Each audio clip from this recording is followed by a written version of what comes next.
Hello, everyone, and welcome to NKBA Live. I'm Kerrie Kelly, Creative Director of Kerrie Kelly Design Lab in Sacramento, and it's wonderful to be back with you again today to guest host this special edition of Brave New Business. I'm happy to report some good news for you, and the timing of this discussion could not be better as we start to head into the fall season. We have good reason to expect that the kitchen, bath, and remodeling business will be quite robust in the third and fourth quarters of the year, and hopefully we'll maintain that momentum in 2021. Let me share some reasons for our optimism. First, NKBA's own exclusive research is showing that the past month, demand has begun to bubble up. Our NKBA Pulse, which measures member sentiment on the impact of COVID-19 on their businesses, shows that the effect of the shutdown is softening and demand for K&B remodeling and replacement is rising. Second, the housing markets are doing tremendously well. With mortgage rates at an all-time low, many people are jumping at the opportunity to buy a home, and there's a lot of migration from densely populated urban centers to the suburbs and even rural communities. In fact, comparing the second quarter of this year to the same quarter a year ago, an additional 7.5 million households have become homeowners. And what happens when people buy a home or get ready to sell a home? They update their kitchens and bathrooms. Our research also shows orders and permits for new homes are climbing. You might have heard of a V-shaped recovery in housing. That is, we've experienced a sharp but relatively brief drop, and now economists are reporting signs of a sharp spike. So it forms a V on a chart. Again, all good news for the remodeling and design industry. So how can we take advantage of all this? Today, joining us are two business coaches who specialize in the home arena. Welcome Tobi Fairley, interior designer and business consultant based in Little Rock. And really, a lot of the advice that she has applies to real life too. I love her motto of be at home in your own life. And LuAnn Nigara, host of the podcast, A Well-Designed Business, and author of The Making of a Well-Designed Business, both of which have helped hundreds of interior design businesses prosper and implement best practices for success. LuAnn is also a partner in Window Works, a window treatment specialist in New Jersey. They're going to give us tips on how to prepare for what might be a very hot fall market. And a quick note, Zoom always surprises us, and today it looks like the chat function might not be working, so please use the Q&A for all questions and comments. So Tobi, are you ready? Let's start with you. Good. What advice have you given your clients during the pandemic with regard to shoring up and emerging as stronger, more efficient businesses? Well, those of you who've followed me at all, or even heard me on LuAnn's podcast, know that I really like to talk about creating a business model that is much more stable, I believe, than what a lot of us typically build in the creative industry, which was typically one high-end service. And so I'm really a fan of having multiple services, some things that are scalable, like that you can create once and sell over and over again. And so that advice really didn't change at all when coronavirus hit. In fact, it became more relevant than ever, I think, because I have been creating this type of business for several years and helping other people do that. And what I saw overwhelmingly was that the people that had already started that process were like, thank goodness, I'm not freaking out right now that I have to go online. I'm already in the online space. So what I told everybody was, don't panic. You're not behind. You don't have to be in a hurry, but this is such amazing evidence of why this type of business model is so important, because whether it's a pandemic, which we never dreamed, or just, an economic downturn or something else with the internet, or, there's so many things, circumstances that happen all the time that just lead me to believe that having this way of meeting our clients where they are and in the online space is just critical to having a consistent cash flow. And so it's kind of the opposite of having that feast or famine business that we've had for years. And what we'll talk about in a little bit is how what's coming is sort of the feast part of the feast or famine. And that can be deceiving to us because we think, yay, it's here. But the problem is any level of feast or famine business, you're going to have a famine period too. And what I would like to help people do is to eliminate the highs and lows and create something that is far more stable and consistent, So that was the advice that I gave people it's let's move you in that direction. So that when this happens again, and it could be anything, you find yourself in a much more comfortable and stable place, not so much not in fear as we found ourselves recently. So what are the pitfalls they should avoid as business starts to come back on that note? Yeah, so I think that this is one of the biggest problems when people start trying to build a different revenue stream or a different type of business model, is that the lure of the feast feels so strong that we stop everything we're doing to build this other kind of more stable business model. And we think, oh, I'll go over here right now where all this business is, and I'll take all the business and I'll try to get all the money, and then I'll come back to that thing. But the truth is, we don't ever end up getting back to the thing. We just keep doing this same all or nothing behavior. So the pitfall to me is that stopping what you were believing 2 months ago was so important, which was building this other kind of business model, making sure you're saving time in your schedule for that. And yes, take the right projects, but that doesn't mean take all the projects, because I promise you, so many of them are not right.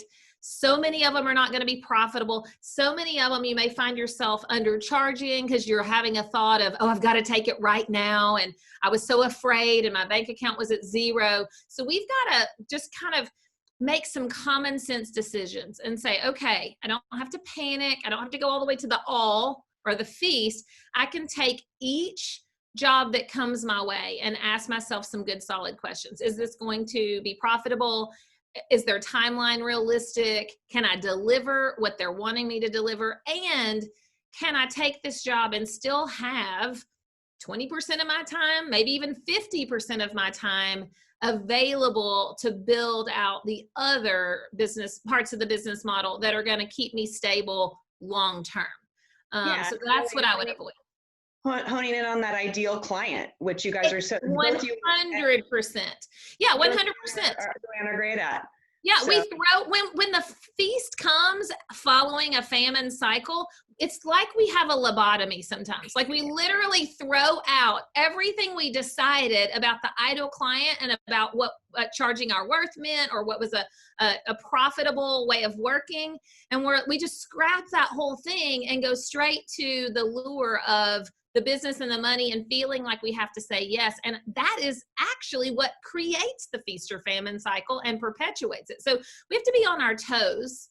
We got to notice our thoughts. I'm big into mindset, and notice if that scarcity thinking is creeping in of, oh, I need this money right now. You need to ask yourself some serious questions, because you're on the verge of making some big mistakes, right? I think with that. Yeah. LuAnn, jump in here. You are a business consultant, a coach. You own your own business. So from that point of view, let's talk about some of the first steps a business owner should take right now, and these upcoming 4 to 6 weeks. For instance, should they stock up on inventory? Should they hire staff? What are we looking at, LuAnn? Well, first of all, 110% on everything Tobi said. It's like, I love the way you think. I love the way you stretch the rest of us to think and challenge us to think of more creative ways to make money as opposed to what we were just accustomed to doing, right? So high five on that. I'm going to take a little different tactic on actually addressing those of you that are going to be inundated with requests for kitchen and bath and renovation projects, because it is, if you're not already experiencing it, it is coming. I will express it to you in relation to my window works business. We have been slammed. We have just, as we finish August up, we are going to finish the 3rd month back to back of 40% growth over our best June, July, and August ever. So not just 40% growth over, the COVID March and April, you know what I mean? 40% growth on our entire, years in business for these particular months. And these are 3 of our 5 best months every year historically. So to be topping our best months these 3 months in a row, it has been ridiculously challenging. And so I want to share with you that if that's what's coming up your pipeline for the next, fall, stock up on red wine. My number one thing. Honest to God. Wait until afternoon to drink, right? Exactly. But the thing is that from a practical standpoint, in knee deep into it, what I would say to you is, particularly because your business models are bigger projects that take longer time. With window treatments, you're going to call me, I'm going to order it, it's going to be in 3 or 4 weeks, and I'm going to install it, right? You have to be much more conscientious and much more thoughtful about projecting your work schedule. So what I would do right now is, if you have not hit the busy season yet, I would go back to any of your clients that you have done work for, sniffed at doing work for, barely mentioned they might possibly want a kitchen, or clients that you know have done that migration to the suburb or the rural areas, and literally call them. Hey, how's it going? Saw that you moved, or we talked about this kitchen. I want to let you know, like, I want to ask you, are you still thinking about doing that kitchen reno? And if the answer is yes, it's like, get on my calendar. I need you to understand that I'm going to take 5 spots. I'm going to do 5 renos in the next 5 months. And if you don't say yes now, you miss it. You're going to be next spring. So, because to Tobi's point, you must set up your work so that you can deliver the good product that you're used to delivering. But if you're not quite full yet, there's no reason not to go drum it up, because your good client is sitting there thinking, I got all day, all week, all month. I'll call them after Labor Day. Maybe I'll do this, get my kids back set up for homeschooling. And then I'm going to call my favorite designer and say, let's do the kitchen. So let them know now is the time to make the commitment. The other thing I would do is, my second phone call would be to my A-team trades. This is what I've got lined up. I've got these 4 projects lined up, these 5, whatever it is. What's your pipeline look like? And let's carve some time out for me, because you don't want to go through a busy period like this without your go-to guys and gals from your trades. So have that upfront conversation, because what if you didn't do this conversation and you go to call your A-team trades and they're booked? You've already signed the contract. Like, this is how you burn your good business, by promising and not delivering. So line up your people and get on the same page, okay? And then I would establish protocols for your management team. If that's you, God help you. If you're alone, I hope you have a coach, a mentor, an advisor. If you do have, a spouse in business with you, or a couple of key people, but set up weekly meetings, because if you experience even a third of the growth that we are knee deep in at Window Works right now, it is buckle on and get ready for this ride. Because I will tell you firsthand that the first 6 or 8 weeks of COVID, when we did 10% of our cost to be open number, as difficult as it was a cakewalk compared to being 3 months back to back doing 40% over our best numbers. It is, in almost 40 years in business, this last 3 months, not including the month of COVID, like the month of the crash, April, for us in New Jersey, April. June, July, and August make that look like, what was I even worried for? When I was legitimately worried that we might lose our 40-year business. And now it's the contrast of having too much business and not being set up for it, is because what happens is, you are not only working very hard, you're not only worried about your business, you're not only all the things that you have on your plate, but every day you are disappointing clients. Every day you are saying, I'm sorry, we're not going to meet our deadline. And that is the most sickening feeling on the planet. And so prepare yourself well for the business that's coming.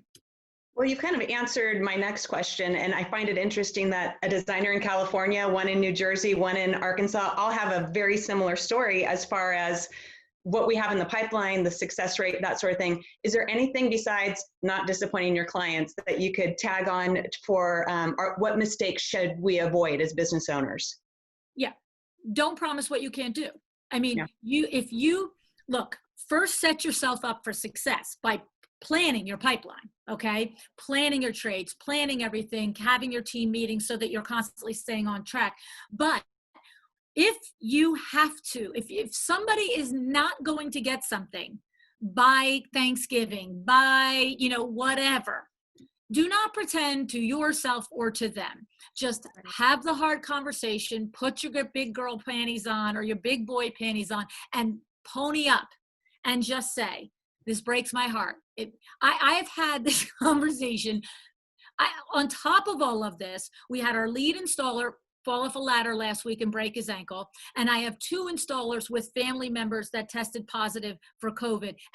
So I've had to pull 3 installers off projects for the last 8 days when I'm in the biggest growth period of my entire business. I've had to say this so many times. I'm so sorry. Yes, this is not the conversation I want to have. When can you schedule me for install? I actually don't have an answer for you.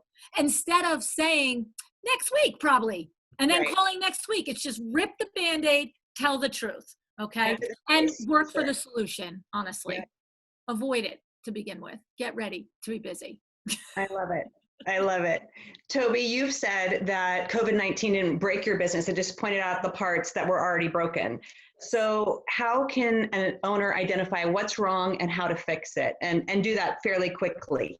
I think the first piece of it is exactly what LuAnn was just talking about, but in all parts of your business, because we're not honest with ourselves. And we create so many of our own problems. And a lot of it is, it's a fear of failure or a fear of just, we don't like to be uncomfortable. And so we're like, well, I don't like finances, or I don't know anything about profits, or I'm creative. I'm not good at sticking to a schedule. And all of those things are what we're talking about. So you absolutely, if you're going to be in business, you have to understand your finances. You have to know if taking on these jobs is going to be profitable or not. And we look at the checks, we look at the revenue side, and we're like, I'm going to get a $300,000 check. And then you look at the profit and you're like, I literally can't even make payroll or pay my rent, or I sure can't pay myself. That is a job you should not be taking. And we have to know that going in. So this is so much leverage to me for us to finally get ourselves to tell the truth about our businesses. I think of it as I was over before COVID trying to get people to jump off of the cliff to know this stuff. And COVID just took a running, leap or push, and you got shoved off. And so we can't afford to any longer not be honest. So what are your profits? What are your finances? How much does it take to run your business? Are you already basically bankrupt or broke? It doesn't mean you have to close necessarily, but be super honest. And then just like LuAnn said, be honest about what you can do and the timelines, and also how you're showing up. Because how many of us as creatives are like, well, I'm supposed to do all these jobs, but I feel really overwhelmed and I just don't feel creative today. So I think I'll just, go on Facebook and play for a while. That kind of showing up is never going to get us running a legit profitable business. And a lot of us are also understaffed. We're undercharging, so we're understaffed. So all of those things were already there. But when work stops, we had enough trickling in to sort of, it's almost like a kiting scheme. We had enough trickling in just to keep us alive one more month. And that's why I said it was already broken. But when the revenue stops, then we see all of the things. It's like putting ourselves through an x-ray machine. We're like, there's a broken bone, there's a broken bone, there's a torn ligament, so you've got to be honest. How are you showing up? What's really making you money? Are you really running your business like a professional business? I think that is so, so important. And it starts up here. It starts with our own mindset. Definitely. And it seems, LuAnn, like maybe they, a help or a Band-Aid in this situation, or maybe it's your normal life as a business person, part-timers and freelancers, introducing them into this scenario. Yes. Does that help with your new normal, or are there pitfalls with that? And LuAnn, if you want to jump in and answer that, because I know you're talking about your installers. Yeah, I'm not sure what you're asking there. So I missed it. So what are the merits of working with part-timers and freelancers until we get to normal? And are there pitfalls? Yes. Well, yes, there are. But there are, these desperate times call for desperate measures. So, Whatever you got to do. This is my whole message is get prepared, get ahead of it. You know what I mean? You guys are doing this tremendous job of gathering the information, the data, and letting us know that we can expect this as business owners. And, I'm just saying, get ready. And yes, for us, we historically do not have subcontract labor. That is our thing. But I'm sorry, when I've got 5 installers and 3 are out, what do I got to do? But for me, I have a go-to place that they are vetted, that I know their quality, and I've worked with them before, and we have this understanding that you are my emergency people because I might call you once a year, okay? So if you work more often with that type of labor, just for me, what it is it's about setting up the conversation with that sub clear. These are the standards of my firm. I'd love to review them with you. It's funny because it was on today's show. Today's Thursday. What would Lou do? Today's actual podcast episode, a designer, asked me a question, and she said, I worked with this contractor when he ran the job, and then today, this job I'm running, and he's running ramshot over me, and he went behind my back. And she knew what her mistake was, that it was not setting it up ahead of time. So do not ever hesitate in a respectful, in a kind, in a collaborative way, but to say, well, let's talk about the ground rules when we work on projects together. Like we have Sandra Funk in our area, and we're so honored to do her window treatments. And she's like, look, there's no parking your trucks in my client's driveway. That's not happening. Simple thing like that. How many times does a contractor just come in and park in someone's driveway? But she has standards, and she enunciated them to us. And so I do the same thing when I sub something out. I say, look, you're going to wear a black or a blue shirt. You're not going to have any work boots on. You're going to have clean sneakers. You're going to have a second pair of sneakers if it's raining. The idea is you have to know for yourself what your standards are. I hope that you have them written down. They should be written down so that everybody in your firm works towards them. But when you hire because you're in a pinch or it's the way your business model is, do not ever hesitate to have that very nice collaborative conversation, but set the ground rules. Because then if somebody pops out of the ground rules, you can be like, I just got a phone call. You're in my client's driveway and not loving it. It's a bad look. But we agreed on this, right? Yeah. Set that expectation. Perfect advice. I love it. So we're happily anticipating this resurgence in business, but realistically, we need to consider the possibility of another shutdown. So Tobi, what is a contingency plan? What are we going to have homeowners have or actually business owners have in their back pocket for this time should we shut down again? Yeah, this is where I think it can't even be in your back pocket. Like one has to be in one front pocket and one has to be in the other front pocket because, it's like your jeans, like get one on each side, because what we do want to do is put it in our back pocket. And what I know is that anything that's a side gig never gets the attention that it's due. It gets your attention when you're tired or you procrastinate on it. And so I firmly believe you have to be building this other thing, whether it's a scalable thing or an alternative service or a virtual thing. You have to make sure that that is getting your time at the same time. So only take as many of the other jobs as allows you to still work on that. And then I think the other thing that's really interesting that's coming to mind for me is we got to make sure that we are charging as much as we need to for these jobs that are coming in. We're afraid to, because we think, if I overcharge, which is not overcharging, but if I charge something that makes me feel uncomfortable, I'm going to lose the job. But we cannot sustain a business if we're not bringing in enough profit, not revenue, but profit to truly run the business. And then I think the other piece of this, which is still in the feast, but for sure in the famine, is selling and having a sales process. And LuAnn actually demonstrated that when she said pick up the phone and call people. But what I think is going to be so fascinating to watch is just because business starts booming doesn't mean all of us are going to have full pipelines, because we can't just sit and be invisible. We can't just hope that people find us or find our website or find our Instagram and call us. Yeah. We have to actively, during feast and famine, be confident enough and committed to having a sales process and asking people for business. And we don't want to do this. This is part of the problem, right? The two things we don't want to do is charge as much as we need to and sell, because both feel super uncomfortable, but they're very much required to have a successful business. So I think really just thinking about those particular things. How am I charging? Am I managing my schedule so I'm keeping time? I call it this, working on my business while also working in my business, because you can't stop one and our brain will go, no, you got to put that on hold while all these people are coming.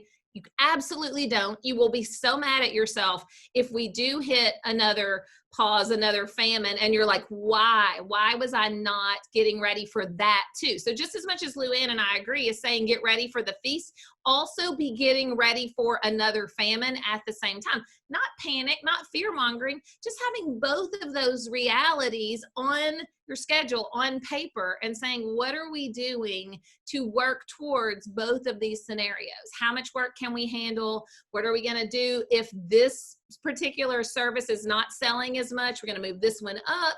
And, how does that look? And it's just being intentional about it. Yeah, and remaining engaged for sure, which you guys are both so great at.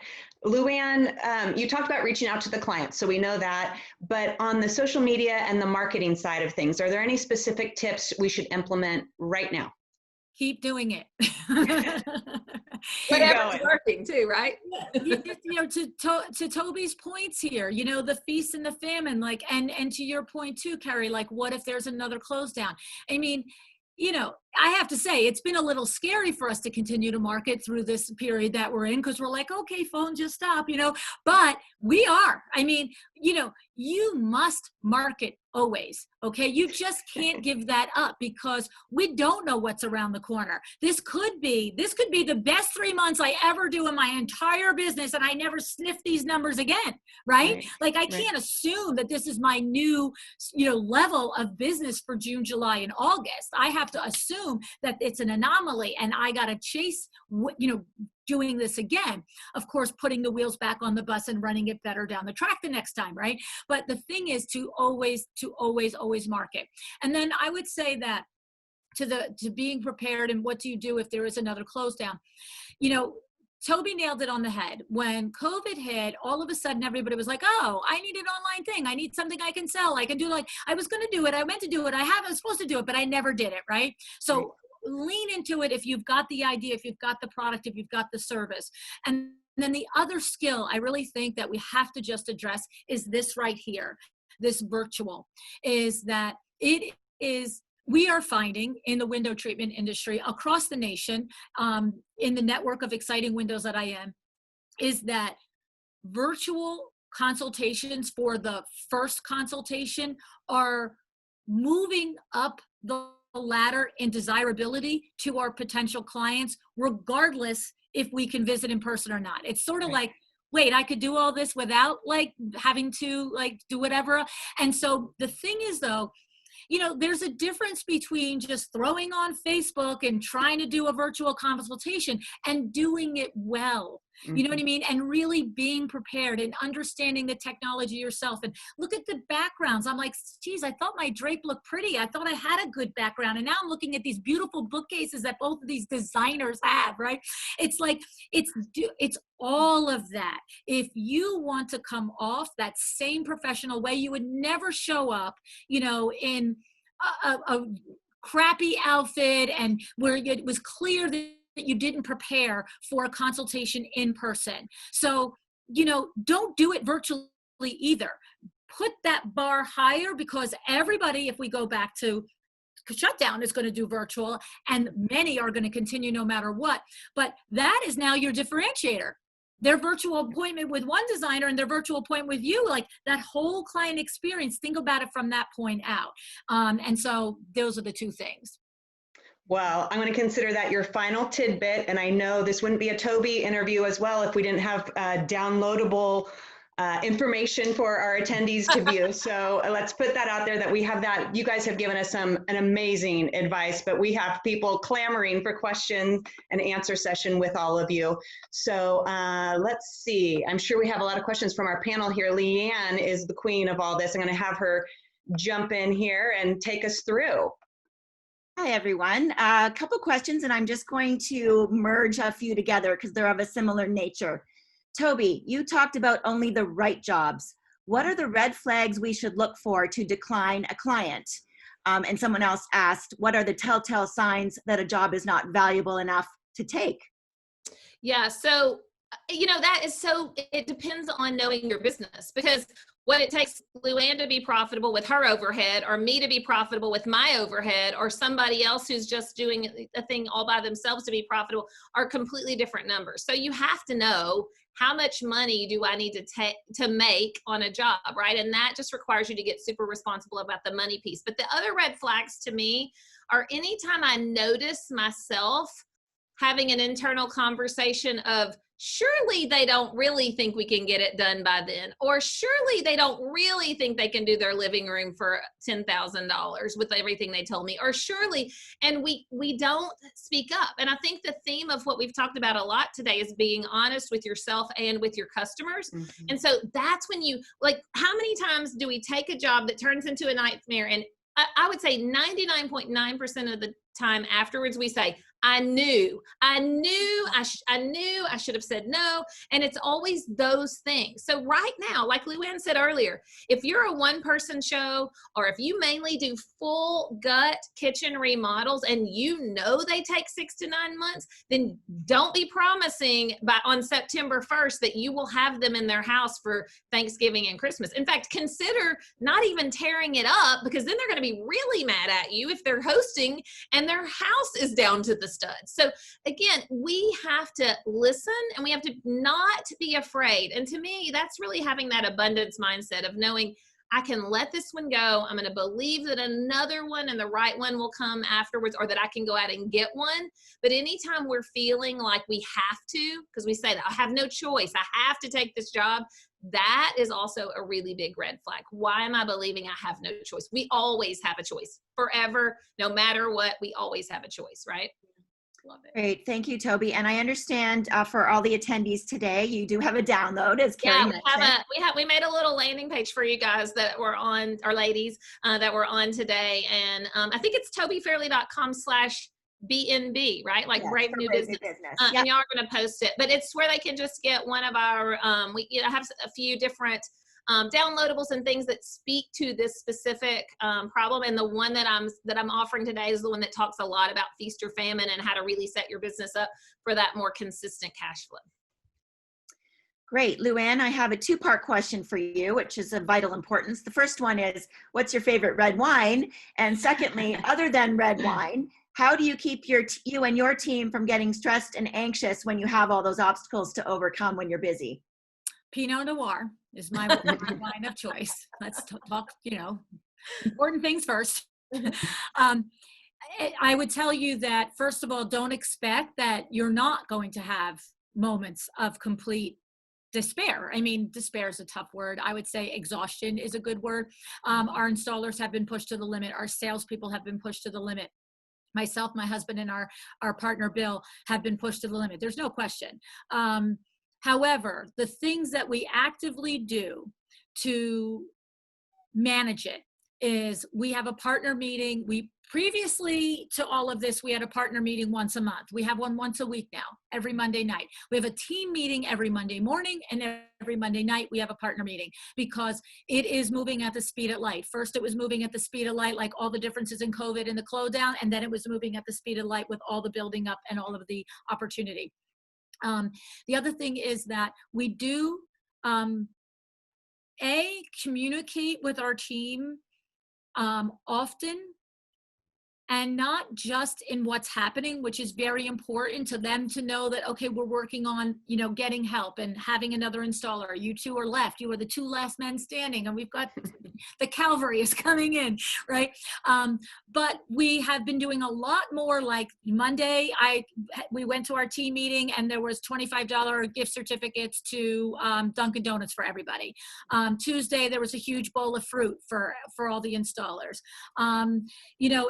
It's just, and what I'm also doing is I'm actually actively, when I'm sitting at my desk and I see in the video that an installer is pulling in the driveway, I've gotten up out of my desk and out of my chair, and I've gone out to the parking lot and caught him before he got into the thing. And I just 5 minutes. How was your day today? How are you doing? And then of course he's going to sit there and tell me, I'm exhausted, I'm flat out, I can't do another thing. And I'm just like saying, you know what?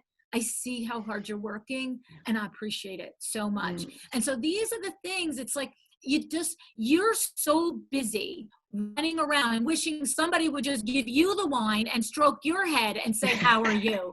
But guess what? Again, big girl panties, like you got to do it for them, because that's going to be all the difference. And so, and then the communication has got to be straight up honest with the client. And it's the hardest part of all of this, but there's no, you cannot avoid the hard conversation. I would say those are the 4 biggest things that are getting us through it. Yeah. I'll let you know in another month. Okay, that's great. We are running out of time. We have had a couple people ask you both to share your, just to say your social media platform so they can find you, please. Yeah, mine's just at Tobi Fairley. So look, Instagram's the best place probably, and you can DM me there, and we have all, it feels like text messaging to me. So any of you, if you have other questions, if you want to reach out, literally, I'll give you my permission right now to go send me anything you want to in my Instagram DMs at Tobi Fairley. Yeah, and I'm at LuAnn Nigara on Instagram as well. And then on my website, LuAnnNigara.com, there is like, do you want to be a guest on the show? You can fill that out, like all of that stuff. There's lots of resources there as well. So. And if you haven't listened to LuAnn's podcast and my podcast, I think you'll get a lot out of both. I have a lot of mindset and a lot of business practice, and LuAnn has the best guests and her own advice. So I think that, if you haven't listened to them both, jump over and subscribe to those and start listening, because they'll help you a lot.